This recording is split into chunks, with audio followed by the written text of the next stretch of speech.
gente abre espaço agora para falar de um projeto aqui de Bauru, que acontece no campus da Unesp, já tem cerca de 16 anos, é um jornal comunitário, né? Ele funciona como um projeto de extensão universitário e está recebendo uma moção de aplauso aqui da Câmara Municipal de Bauru.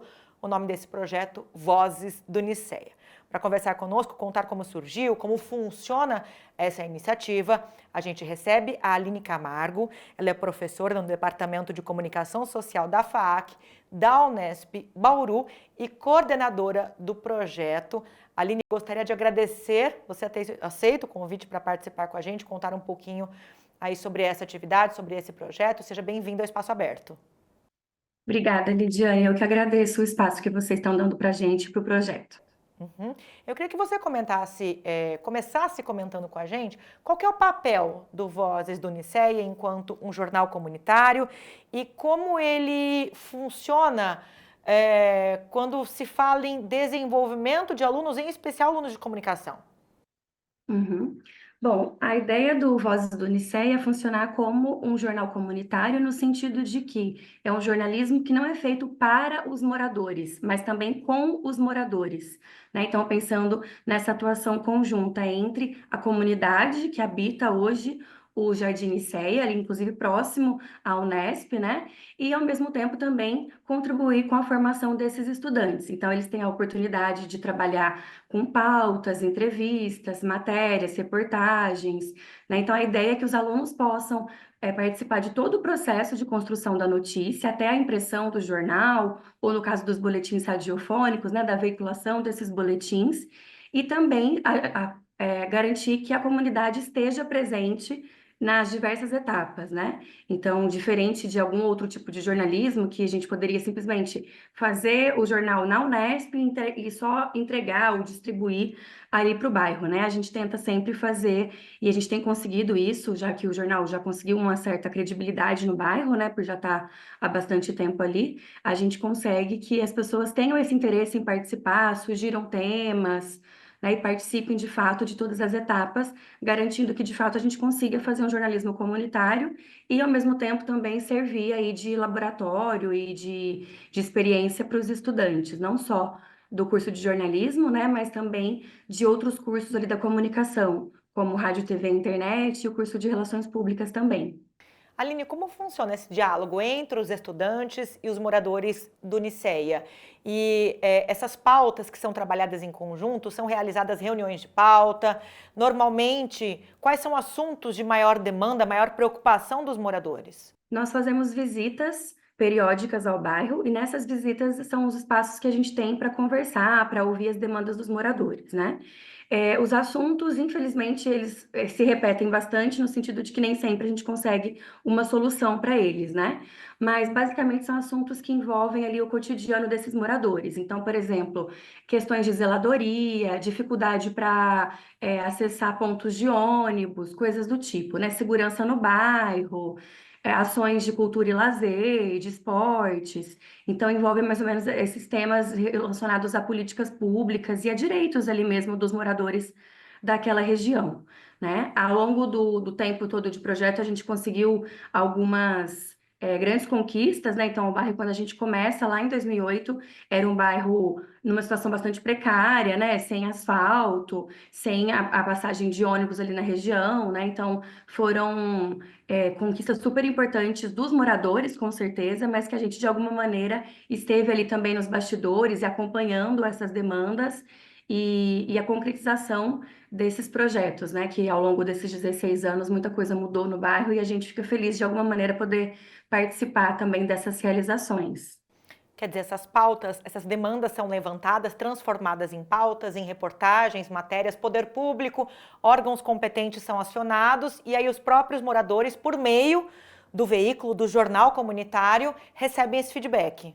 Isso, a ideia é que a gente possa servir como uma ponte, né, entre as demandas dos moradores e o poder público, né? Então, buscando respostas, né? Então, por exemplo, uma questão recente que a gente teve no bairro é a construção do centro comunitário, né? Então, o nosso papel como jornalista, a gente vai, então, entender o que que estão pensando em fazer nessa área, quanto que vai ser gasto, onde vai ser construído, entender um pouco das demandas dos moradores, o que que eles queriam, que tipo de atividades eles querem que aconteça nesse centro comunitário, e, ao mesmo tempo, também partir para o poder público para verificar de que maneira essas demandas serão ou não atendidas, né? Então, explicar, por exemplo, como que funciona um processo de licitação, quanto tempo uma obra dessa pode demorar, né? Então, explicar aí os pormenores, né, de um processo como esse.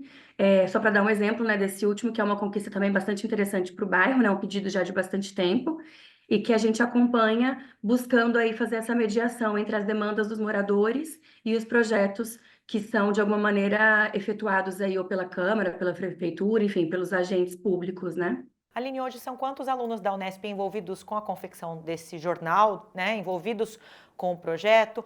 Há um rodízio, né? Então, conforme os alunos vão saindo, os novos vão entrando, ocupando essas vagas. E como é que eles acessam?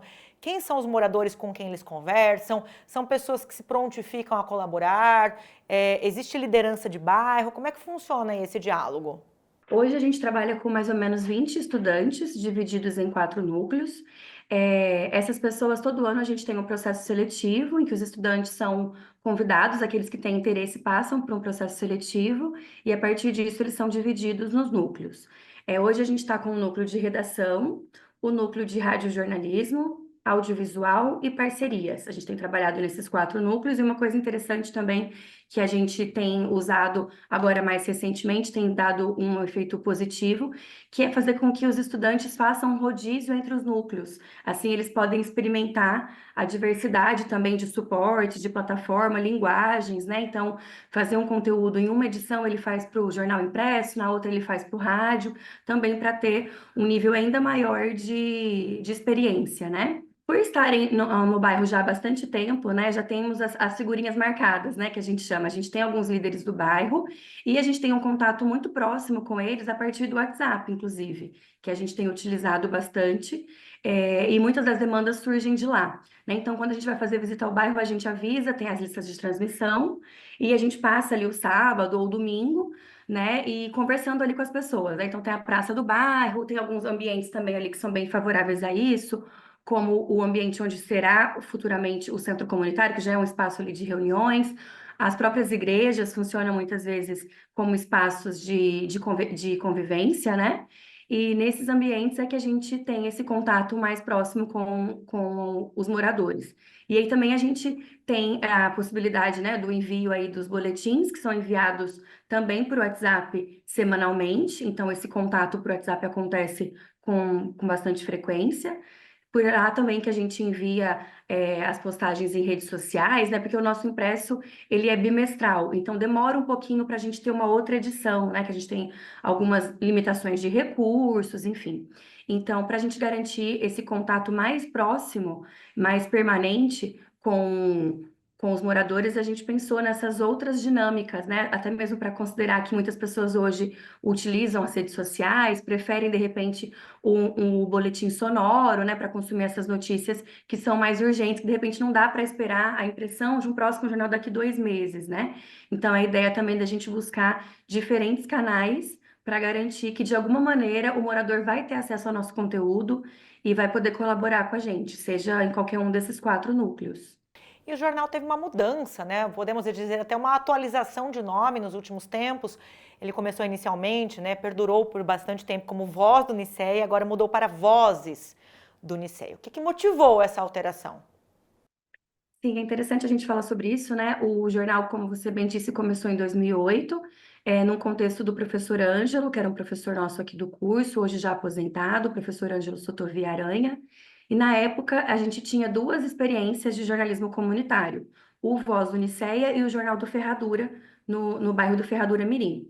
E aí a gente sempre trabalhou com o impresso como carro-chefe, né? Mas a gente foi vendo algumas necessidades, principalmente no contato com a pandemia, da gente atualizar, né? Porque os alunos não estavam mais em Bauru, então a gente precisava manter o projeto, como que a gente manteria, se a gente não teria como fazer o impresso, como a gente faria esse contato com os moradores, né? E a partir desse momento a gente então intensificou a utilização de outros suportes e outras linguagens, e a mudança do nome veio para a gente, de alguma maneira, tentar também mostrar para eles como a gente identifica a necessidade de mostrar a pluralidade, né, a diversidade de moradores e de demandas. Por isso, pode parecer uma mudança muito pontual, né, a gente usar o plural de voz para vozes do Nicéia, mas o objetivo foi esse de identificar mesmo que a gente entende eles como seres plurais, de demandas diferentes e diversas, né? Não só os membros do bairro, mas também os estudantes que participam do projeto, né? Então, essa ideia de trazer o plural é de buscar uma representação ainda maior, garantindo que, de alguma maneira, todos eles se sintam representados nessa pluralidade que o jornal tenta, de alguma maneira, garantir. Falando sobre jornalismo comunitário, Aline, a gente sabe que o jornalismo convencional, os veículos convencionais, muitas vezes não dão conta de abraçar as demandas de todos os bairros, né, de uma cidade como Bauru, de aproximadamente 400 mil habitantes. E o jornal comunitário, essa ferramenta, ela vem tentar suprir essa carência, muitas vezes consegue suprir essa carência, né, dar vozes a essas pessoas. Você acha que hoje o Vozes do Nicéia acaba sendo um modelo, uma ferramenta que pode ser seguida, de repente, por outras instituições de ensino, por outros profissionais, aplicável em outros bairros da cidade? Uhum, com certeza. A gente entende o Vozes não só como uma experiência de jornalismo comunitário, mas também de jornalismo local, né? A gente sabe que nem todas as cidades têm muitos veículos, né? Uma diversidade de veículos de notícia. A gente sabe a importância disso, inclusive para uma democracia, né? Para uma representação. E ainda as cidades como Bauru, que têm importantes veículos de comunicação, como você bem disse, é muito difícil que a gente tenha a representatividade de todos esses bairros, né? E a gente tem demandas muito específicas de regiões. Então, eu acredito sim que o Voz do Nicéia pode ser pensado aí como um exemplo de prática mesmo do jornalismo local, né? Pensando essa questão regional, né? De identificar as demandas próprias de cada região, os líderes de bairro, né? As figuras políticas que têm um envolvimento mais próximo com aquela região. E acredito sim que essa experiência possa ser replicada em outros bairros, em outras regiões, né, em outras realidades também, com certeza. Bom, o jornal é distribuído gratuitamente, né, no jardim para os moradores, né, do Jardim do Nicéia, Vozes do Nicéia, mas para as pessoas que estão nos ouvindo, nos assistindo, que quiserem ter acesso ao conteúdo desse material pela internet ou mesmo edição impressa, como é que faz? Onde busca esse conteúdo? Sim, a gente pode ter contato com essas pessoas pelas redes sociais, né? O nosso Instagram é o @Vozes do Nicéia. A gente distribui também o jornal, além dos moradores, a gente deixa em alguns lugares públicos, né, da cidade. Então, a gente deixa, por exemplo, alguns exemplares na própria Unesp, na Câmara, na Prefeitura, no teatro. Então, essas pessoas também podem encontrar esses exemplares lá. Mas, caso tenham dificuldade de encontrar, podem nos acessar aí pelo @Vozes do Nicéia pelo Instagram. E a gente vai ter o maior prazer de fazer com que esse exemplar chegue até essas pessoas mesmo nessa ideia de que a gente quer democratizar o acesso, né, a essas informações. E essa audiência, com certeza, é muito bem-vinda, não só dos moradores do Vozes do Nicéia, né? Claro que o jornal é feito para eles e com eles, mas também é muito bem-vinda essa audiência de outros bairros e de outros moradores que, de repente, vejam também ali a relevância do nosso trabalho, dos assuntos que são abordados no jornal. Maravilha! Aline Camargo, nossa entrevistada hoje aqui no programa Espaço Aberto, em formato virtual pela TV e Rádio Câmara Bauru.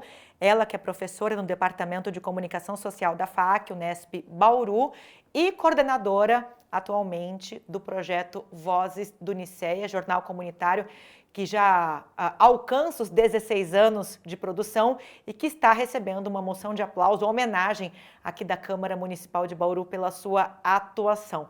Aline, muito obrigada pela tua participação e pela iniciativa de manter esse projeto vivo, né, dar continuidade a essa iniciativa aí tão bacana, desenvolvida pelos alunos e que é ferramenta tão importante aí na vida desses moradores. Obrigada. Eu que agradeço, Lidiane, obrigada. Agradeço você também que nos acompanhou aqui pela TV e Rádio Câmara e lembro que este conteúdo fica disponível para você acessar em qualquer momento pelo nosso canal no YouTube. É só procurar TV Câmara Bauru. Até a próxima!